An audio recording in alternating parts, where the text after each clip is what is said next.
என் அன்பு குழந்தையே, உனக்கான நல்ல விஷயங்களை செய்து கொடுப்பதற்காகவே உன் தாயானவள் இன்று உன்னை தேடி வந்திருக்கின்றேன்.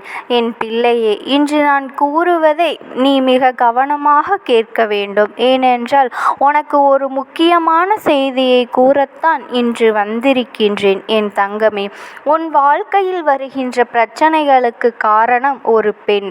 என் தங்கமே, அப்படியானால் அவள் யார் என்று நீ தெரிந்து கொள்ள வேண்டும் அல்லவா? எப்படி உன் இல்லத்திற்குள் பிரச்சனை உருவாக்கி கொண்டிருக்கிறாள் என்று நீ அறிய வேண்டும் அல்லவா? அவள் உன்னோடு இருந்து கொண்டே உனக்கு செய்கின்ற சூழ்ச்சிகளை நீ தெரிந்து கொள்ள வேண்டும் அல்லவா? அது மட்டும் அல்லாமல் அவள் யார் என்றும் அவளினுடைய பெயர் என்னவென்றும் அம்மா உனக்கு தெளிவாக சொல்லிவிட்டால் நீ நிச்சயமாக அவளுடைய புகைப்படம் என்னவென்பதை தெரிந்து கொள்வாய் அல்லவா? அதனால்தான் இப்பொழுது உனக்கு இதனை சொல்லிவிட வேண்டும் என்று உன் அம்மா நான் ஓடோடி வந்திருக்கின்றேன். என் தங்கமி, உன்னுடைய குடும்பத்திற்குள் கலகத்தை மூட்டுவது எப்படி என்று இவளை தவிர வேறு யாரும் அறிந்திருக்கவில்லை. ஏனென்றால் உன் குடும்பத்தில் இருக்கின்ற ஒவ்வொரு உணர்வுகள் என்னவென்பதை நன்கு அறிந்து வைத்திருக்கிறாள். யாரிடம் எப்படி பேசினால் எந்தெந்த விஷயத்தை தெரிந்து கொள்ளலாம், யாரிடம் எப்படி பேசினால் எந்தெந்த விஷயத்தை தெரிந்து கொள்ளலாம், யார் யார் எப்படிப்பட்ட குணங்களை உடையவர்கள், யாரிடம் என்ன சொன்னால் நம்மீது இரக்கப்படுவார்கள், யாரிடம் எப்படி பேசினால் நம்முடைய விஷயங்களை எல்லாம் தெரிந்து கொள்வார்கள் என்பதனை நன்கு புரிந்து வைத்தவள். அதனால் நன்கு சுலபமாக உன்னுடைய குடும்பத்திலிருந்து ஒருவரிடம் இருந்து நல்ல உதவியை பெற்று கொண்டிருக்கிறாய். ஆனால் அந்த உதவியை அவள் பெற்றது உனக்கு தெரியாத அளவிற்கு அவள் நடந்து கொண்டிருக்கின்றாள். என் தங்கமே, குடும்பத்தில் இருக்கின்ற மற்றவர்கள் யாருமே இதனை அறிந்திருக்கவில்லை. இவள் இவ்வளவு பெரிய உதவியை உன்னுடைய குடும்பத்தில் இருக்கின்ற ஒருவரிடமிருந்து பெற்று இருக்கிறாள் என்று நீ அறிவாயாம் என் தங்கமி? அதுபோல இன்னொருவரிடமிருந்து பகையை சம்பாதித்து இருக்கின்றார். அவர்களை கண்டாலே இவளுக்கு ஆவதில்லை. எந்நேரமும் அவளை பற்றியே வெளியில் உள்ள விஷயங்களை சொல்லி கொண்டிருப்பது மற்றுமே இவள் வேலையாக இருந்து கொண்டிருக்கின்றது.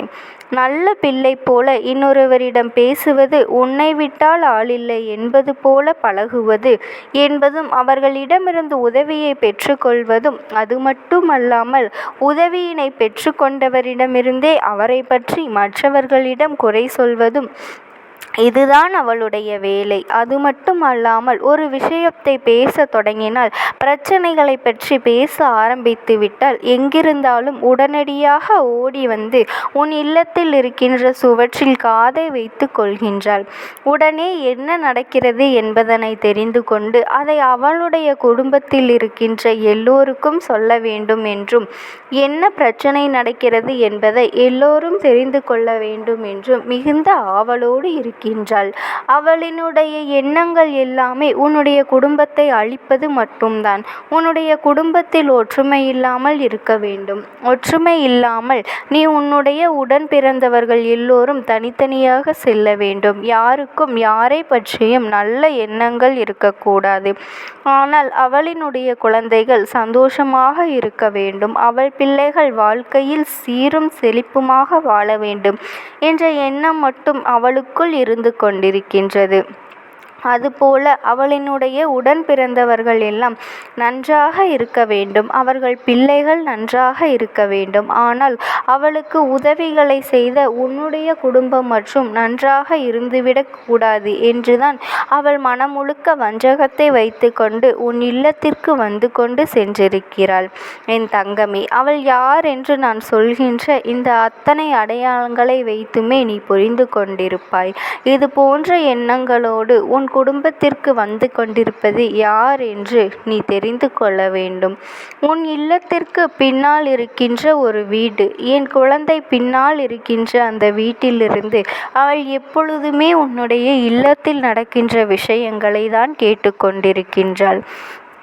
ஒன்று உன் இல்லத்திற்கு பின்னால் இருக்கின்ற வீடு, அல்லது உன்னுடைய இல்லத்தில் இருந்து வலப்பக்கம் இருக்கின்ற வீடு. இவை இரண்டில் ஒரு வீட்டில் இருப்பவர்தான் நான் சொல்கின்ற இந்த அடையாளத்தை கொண்டவர். என் தங்கமே, அவர் வேறு யாரும் கிடையாது, உன்னுடைய அப்பாவின் உடன் பிறந்தவர்களுடைய ஒரு குழந்தை. அவர்கள் என்னுடைய மற்றவர் குழந்தைகளோடு சேர்ந்துதான் உனக்கு இது போன்ற செயல்களை செய்து கொண்டிருக்கிறார்கள். மனதிற்குள் எப்பொழுதுமே நல்ல எண்ணங்கள் கிடையவே கிடையாது.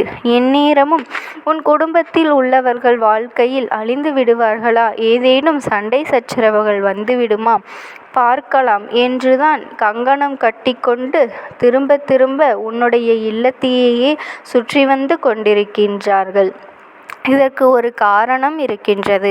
குடும்ப ஒற்றுமைகள் கலைந்து போனால், உன் குடும்பத்தில் உள்ளவர்கள் எல்லோரும் வேறு வேறு திசைக்கு சென்று விட்டால் உங்களினுடைய சொத்துக்களை அவள் அனுபவிக்கலாம் என்று நினைத்து கொண்டிருக்கின்றார்கள்.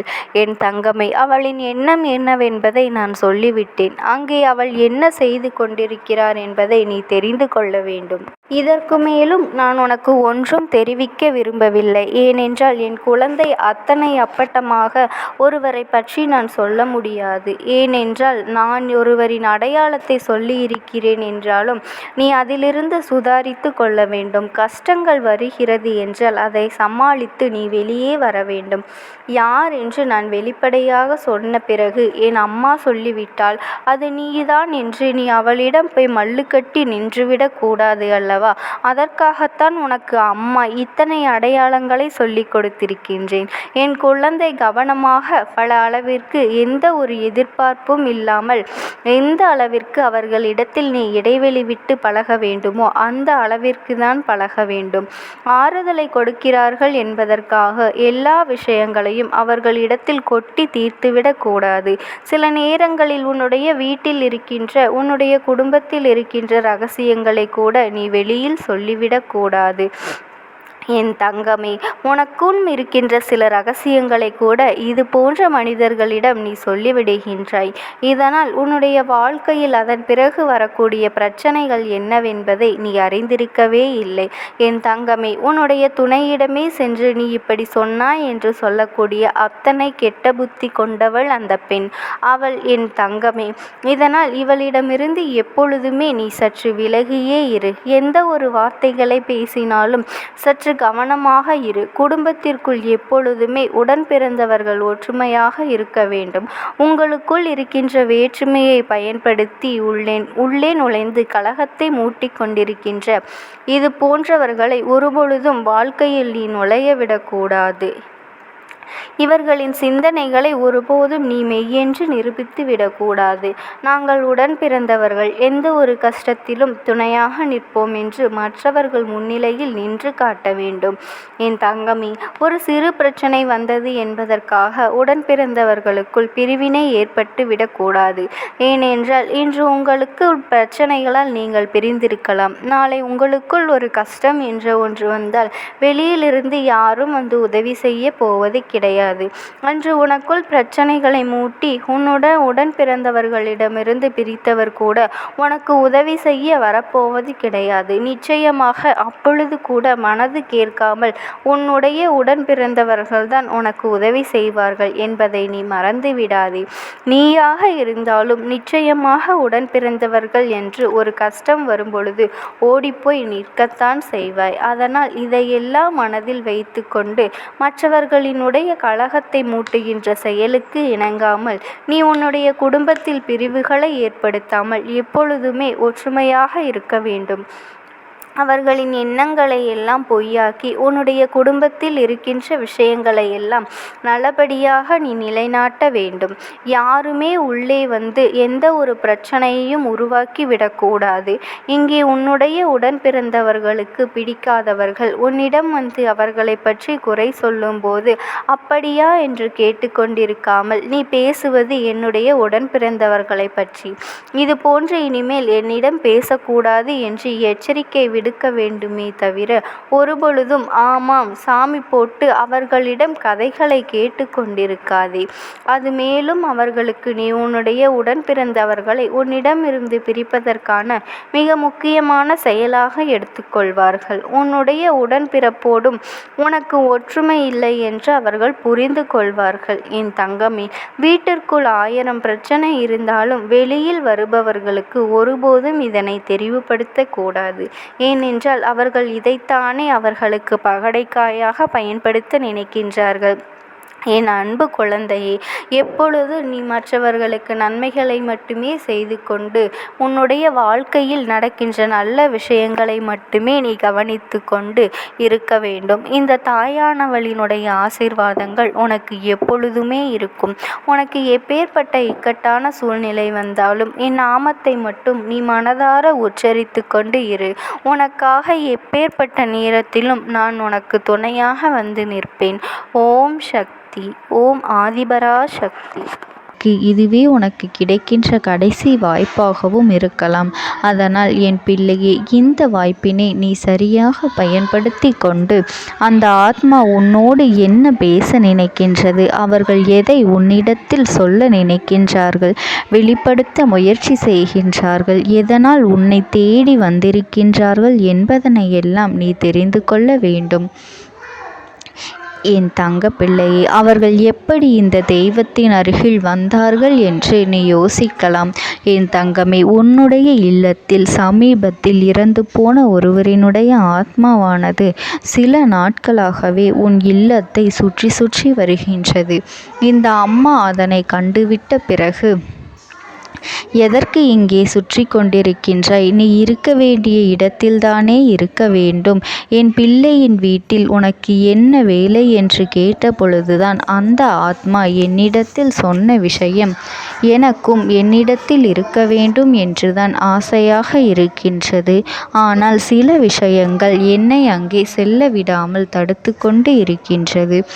எனக்கு என்னுடைய குடும்பத்தில் இருக்கின்றவர்களிடம் பேசியாக வேண்டும். என் மனதில் தோன்றுகின்ற சில விஷயங்களை அவர்களிடத்தில் சொல்லிவிட்டால் நான் மனநிறைவோடு இங்கிருந்து சென்று விடுவேன். சில விஷயங்களை நான் அவர்களோடு பகிர்ந்து கொள்ளாமல் விட்டுவிட்டேன். அதற்கு சரியான நேரம் இப்பொழுது வந்திருக்கின்றது. இப்பொழுதும் சொல்லாமல் நான் சென்று விட்டால் இனி காலம் முழுவதும் என்னால் அவர்களிடத்தில் சொல்லிவிட முடியாது.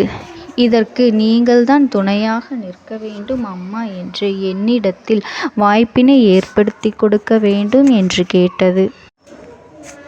என் தங்க குழந்தையே, இப்படி இருக்கும் பொழுது அவர்களிடத்தில் சொல்லிவிட முடியாது. அந்த வாய்ப்பினை ஏற்படுத்தி கொடுத்து என் வீட்டில் உள்ளவர்களிடம் பேச வைக்க வேண்டும் என்று என்னிடத்தில் கோரிக்கை வைத்தது. என் தங்கமே, இப்படி மனதிலே எந்த கெட்ட எண்ணங்களும் இல்லாமல் உன் குடும்பத்திற்காக பேச வேண்டும் என்று கேட்ட ஆத்மாவிற்கு நான் அந்த வாய்ப்பு வழங்குவது தானே முறையாக இருக்கும். அதனால் இந்த அம்மா அந்த ஆத்மாவிற்கு அந்த வாய்ப்பினை கொடுக்க முடிவுகள் செய்து இப்பொழுது உன்னோடு பேசுவதற்காக வரவழைத்திருக்கின்றேன். என் பிள்ளையே, அந்த ஆத்மாவானது உன்னிடத்திலே என்ன பேசுகின்றார்கள் என்பதனை நான் என் மூலமாக உன்னிடத்தில் பேசி சொல்கின்றேன்.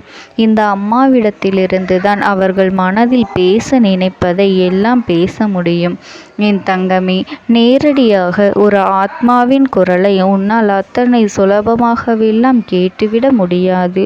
இந்த அம்மா அதற்காகத்தான் இன்று இந்த உதவியை செய்கின்றேன். என் குடும்பத்தில் இருக்கின்றவர்களிடம் பேச வந்திருக்கின்றேன். உங்கள் எல்லோரையும் நான் இனி காணவே முடியாது என்பதனை நான் உணர்ந்து கொண்டேன். என் வாழ்க்கையில் நிறைவாக இருந்து என்னால் உங்களுக்கு கஷ்டங்கள் வந்தாலும் உங்களால் எனக்கு எந்த கஷ்டங்களும் இதுநாள் வரையிலும் வந்தது கிடையாது.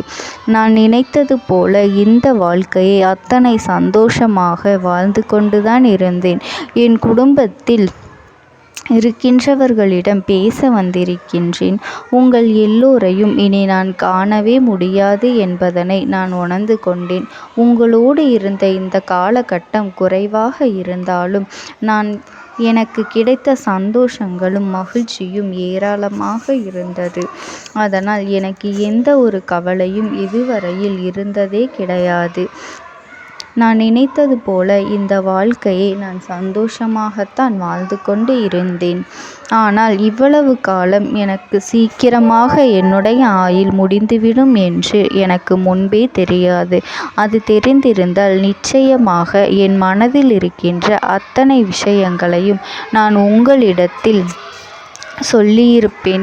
ஆனால் எல்லோரும் நினைப்பது போலத்தானே நானும் நினைத்திருந்தேன். எனக்கும் இந்த உலகத்தை விட்டு செல்ல வேண்டும் என்ற ஆசை கிடையாது. மற்றவர்கள் சொல்வது போல எதற்காக பிறந்தோம், நாம் ஏன் பிறந்தோம் என்று ஒரு நாளும் நான் நினைத்தது கிடையாது.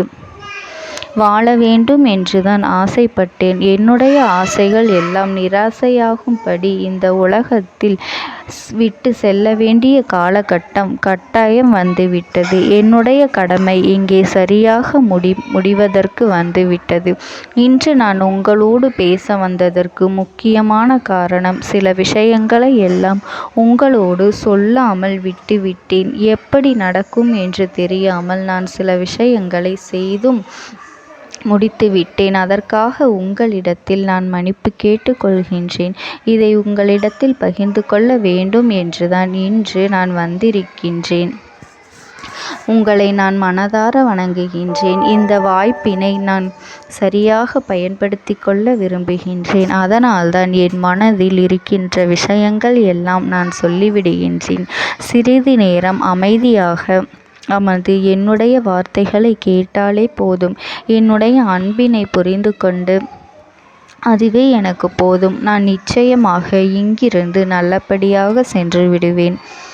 இன்று உங்களோடு பேச வந்ததற்கு ஒரு முக்கியமான காரணம், நான் சில விஷயங்களை சொல்லாமல் விட்டுவிட்டேன். இப்படி நடக்கும் என்று எனக்கு ஒரு நாளும் தெரியாமல் சில விஷயங்களை செய்துவிட்டேன். அதை உங்களிடத்தில் பகிர்ந்து கொள்ளத்தான் வந்திருக்கின்றேன். என் மனதில் நினைக்கின்ற விஷயம் என்ன தெரியுமா? நான் உங்களை நன்றாக பார்த்து கொள்ள வேண்டும். உங்களின் ஆசைகளை எல்லாம் நிறைவேற்றி கொடுக்க வேண்டும். உங்கள் வாழ்க்கையில் நடத்தி கொடுக்க முடியாமல் போனாலும் இனிமேல் அதையெல்லாம் நடத்தி கொடுக்க வேண்டும் என்று ஆசைப்பட்டு என்னால் ஆன முயற்சிகளை எல்லாமே செய்து கொண்டிருந்தேன். ஆனால் முழுமையான பலன்களை கொடுப்பதற்கு முன்பாகவே இது போன்று நடந்துவிட்டது. அதனால் நான் ஏதேனும் குற்றம் குறைகள் செய்திருந்தாலும், ஏதேனும் உங்களுக்கு மனதிற்குள் கஷ்டத்தை தந்திருந்தாலும் என்னை மன்னித்து விடுங்கள். நான் எப்பொழுதும் உங்கள் மீது உண்மையான அன்பினைத்தான் வைத்து கொண்டிருக்கின்றேன். நான் ஒரு நாளும் மனதில் ஒன்றும் வெளியில் ஒன்றுமாக ஒரு நாளும் நான் நடந்து கொண்டது இல்லை. அதனால் என்னவோ என்னுடைய குணங்கள் சிலருக்கு இங்கே பிடிப்பதே இல்லை. எதுவாக இருந்தாலும் என்னோடு இருக்கின்ற என் குடும்பத்திற்கு தெரியும் அல்லவா நான் யார், என்னுடைய அன்பு எப்படிப்பட்டது என்று. அதனால் என்னுடைய அன்பினை முழுமையாக உணர்ந்து கொள்ள வேண்டும் என்று அதனை இங்கிருந்து ஏற்றுக்கொள்ளவே முடியாத ஒரு விஷயமாகத்தான் இருந்தது. நானும் அங்கும் அங்கும் ஓடி ஓடி மீண்டும் என்னுடைய உயிரை மீட்டெடுத்து விடலாம் என்றுதான் முயற்சி செய்தேன். ஆனால் அப்பொழுது என்னால் அதையெல்லாம் செய்ய முடியவில்லை. உயிரற்ற உடலாக இங்கே நின்று கொண்டிருக்கின்றேன். நாட்கள் செல்ல செல்ல இதை எனக்கு ஏற்றுக்கொள்ள பழகிவிட்டது. இனிமேல் இதுதான் என்னுடைய உலகம். மீண்டும் அங்கே செல்ல முடியாது என்பதனை நான் புரிந்து கொண்டேன். செல்ல முடியாவிட்டாலும் ஆத்மா என்று ஆன பிறகு என்னுடைய உலகத்தில் இருந்தால்தான் எனக்கு சந்தோஷம். மீண்டும் மனித வாழ்க்கைக்குள் என்னால் நுழைந்துவிட முடியாது. எனக்காக இத்தனை காலமும் அன்போடு பழகி எனக்கு எல்லாம் செய்த உங்களுக்கு நான் சொல்கின்ற விஷயம் ஒன்றுதான். நடந்தது எல்லாம் நடந்துவிட்டது. நடந்த விதையை யாராலும் இனி மாற்ற முடியாது. இனி நான் உங்களோடு இருக்க வேண்டும் என்று நினைத்தால் கூட அது நடக்காது. அதனால் இந்த வாழ்க்கையில் நீங்கள் நல்லபடியாக வாழ்ந்து சந்தோஷமாக இருக்க வேண்டும் என்றுதான் அப்போதுதான் அந்த ஆத்மா மனது வேதனைப்பட்டு உன்னோடு பேசுகின்றது. என் தங்க குழந்தையே, யார் உன்னை விட்டு சென்றாலும் இந்த தாயானவளினுடைய அன்பும் ஆசீர்வாதங்களும் உனக்கு என்றென்றைக்குமே முழுமையாக கிடைத்து கொண்டே இருக்கும். அதனால் நீ எதை நினைத்தும் கவலைப்படாதே. உனக்காக எப்பொழுதும் நான் இருந்து கொண்டே இருப்பேன். ஓம் சக்தி. ஓம் ஆதிபரா சக்தி. பலவீனமாக்கி உனக்கு வேண்டாத சில வேலைகளை செய்வதற்கு ஒரு பெண் முயற்சிகளை செய்து கொண்டிருக்கின்றாள். உன்னிடத்திலிருந்து பல பலன்களை பெற்றிருக்கின்றாள். உன்னுடைய வாழ்க்கையில் உனக்கு பல நல்ல விஷயங்களை எல்லாம் நடக்கும் பொழுதெல்லாம் அதை நடக்க விடாமல் தட்டிவிட்டு இருக்கின்றாள். உன்னோடு இருந்து கொண்டே உனக்கு நடக்கின்ற விஷயங்களை பற்றி எல்லாம் தெரிந்து கொண்டு அதன் பிறகு உனக்கு கெடுதலை செய்ய நினைத்திருக்கின்றாள். உன் வாழ்க்கையில் நீ இத்தனை கஷ்டங்களுக்கு இவள்தான் முக்கிய காரணம் என்பதனை நீ மறந்து விடாதே என் தங்கமே. இவள் யார் என்று நீ தெரிந்து கொள்ள வேண்டிய நேரம் இப்பொழுது வந்துவிட்டது என் தங்கமே. முதலில் ஒரு விஷயத்தை நீ தெளிவாக புரிந்து கொள்ள வேண்டும். உன்னோடு இருப்பவர்கள் எல்லோருமே நல்லவர்கள் என்று எண்ணி நீ ஏமாந்து போய் நிற்கின்றாய் அல்லவா? உன்னுடைய அன்பான குணத்தை அவர்கள் தனக்கு சாதகமாக பயன்படுத்தி கொண்டதே. இனிமேலாவது அவர்களை நீ தெரிந்து கொள்ள வேண்டும். நீ கண்ணீர் சிந்துகின்ற நேரத்தில் அவர்கள் கண்ணீரை துடைப்பதற்கு கூட அவர்கள் அங்கு தயாராக இல்லை என்பதனை நீ மறந்துவிடாதே. நீ படுகின்ற ஒவ்வொரு கஷ்டங்களும் கஷ்டமான சூழ்நிலையிலும் எத்தனையோ சிக்கல்கள் எல்லாம் தாண்டித்தான் நீ மீண்டு வந்திருக்கின்றாய். அப்படி மீண்டு வரும்பொழுதெல்லாம் உனக்கு மீண்டும் அதே போல கஷ்டத்தை திருப்பிக் கொடுக்கத்தான் அவர்கள் தயாராக இருக்கின்றார்களே தவிர உன்னை அதிலிருந்து மீட்டெடுப்பது அவர்கள் ஒரு பொழுதும் தயாராக இல்லை.